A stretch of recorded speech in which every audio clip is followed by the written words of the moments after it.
আজকে রুষা বেকরিতে আপনাদের সাথে একটি ভ্যানিলা ফ্লেভার কেকের ডেকোরেশন ভিডিও শেয়ার করব। এটি ছিল 1 কেজির একটি কেক।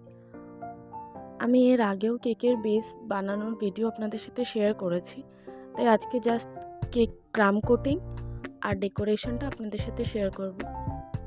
আমি কেকের 4টে লেয়ার আগে থেকেই ভাগ করে রেখেছিলাম, আর ক্রিমও আমি বানিয়েই রেখেছিলাম। এবার কেক বোর্ডের উপরে কিছুটা ক্রিম লাগিয়ে তার উপর কেকের একটা লেয়ার বসিয়ে দিচ্ছি। আর যেহেতু এটা সুগার ফ্রি ছিল, আর কেকটা যাতে পরে শক্ত না হয়ে যায়, ওই কারণে আমি কিছুটা জল দিয়ে ভিজিয়ে নিচ্ছি। এর উপরে যেরকম ক্রিম নর্মাল লাগাই সেরকম লাগিয়ে নেব।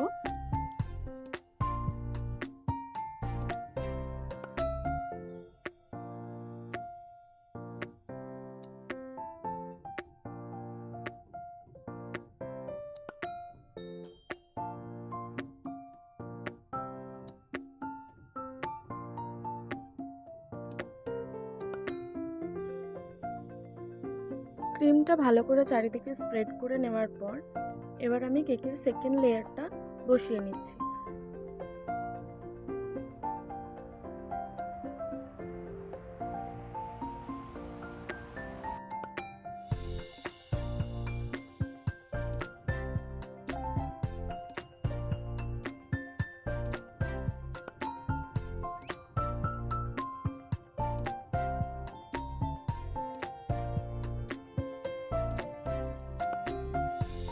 এবার আমি একইভাবে আবার খানিকটা ক্রিম কেকের উপরে লাগিয়ে চারিদিকে ভালো করে স্প্রেড করে দেব।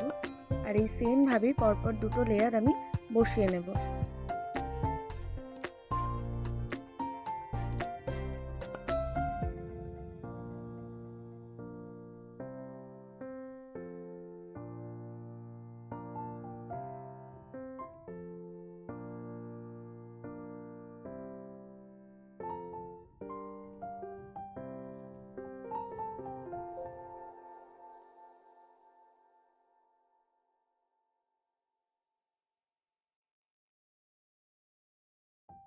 এই যে আমি 4টে লেয়ার বসিয়ে এবার কেকটা ক্রাম কোট করে 1 ঘন্টা ফ্রিজে রেস্ট হতে দেব। কেকটা ছিল একটা ল্যাভেন্ডার কালারের উপরে। আমি হোয়াইট ক্রিমের মধ্যে কিছুটা পিঙ্ক কালার আর কিছুটা ব্লু কালার মিশিয়ে কালারটা এনেছি। আমি এই ক্রিমটার সাহায্যে পুরো কেকটার আমার ফাইনাল আইসিং কমপ্লিট করে নেব।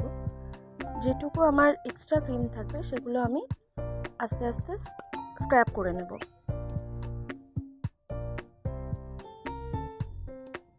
এই যে আমার আইসিং টোটালি ডান।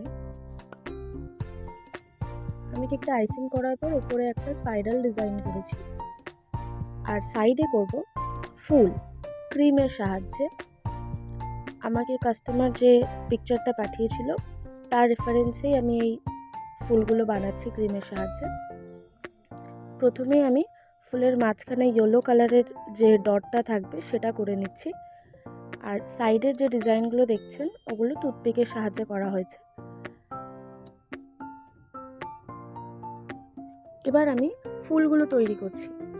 ক্রিমের সাহায্যে যে ইয়েলো কালারের ডটটা বানিয়েছিলাম ওটারই চারধার দিয়ে হোয়াইট কালারের আমি কটা ডট করে দিলেই ফুল রেডি হয়ে যাবে। দেখুন, ডিজাইনগুলো অবশ্যই আপনাদের ভালো লাগবে, আর এটা একটু অন্যরকম একটা ডিজাইন আমি পেয়েছিলাম, ওই কারণেই আপনাদের সাথে শেয়ার করলাম। আমি জানি আমি অনেক দিন ভিডিও দিতে পারছি না।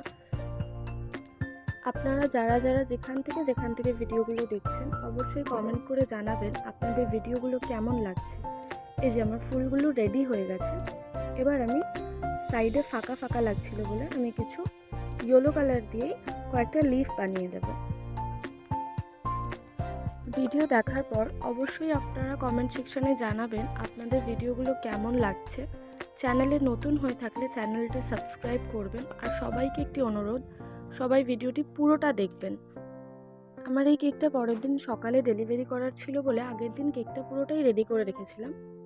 এবার জাস্ট উপর দিয়ে কয়েকটা সুগার বল ছড়িয়ে দেব, আর একটা বাটারফ্লাই আমি অ্যাড করে দেব, কারণ কেকটা ভীষণ ফাঁকা ফাঁকা দেখতে লাগছিল। আর কাস্টমার নিজের মায়ের বার্থডের জন্য কেকটা নিয়েছিল, তাই ফন্ডেন্ট দিয়ে মা লিখে দিতে বলেছিল। এই যে আমার কেকটার পুরো ডেকোরেশন কমপ্লিট হয়ে গেছে। আমি কিছু ফটো আপনাদের সাথে শেয়ার করছি। আজকের ভিডিওটি এই পর্যন্তই। আশা করছি ভিডিওটি আপনাদের ভালো লাগবে।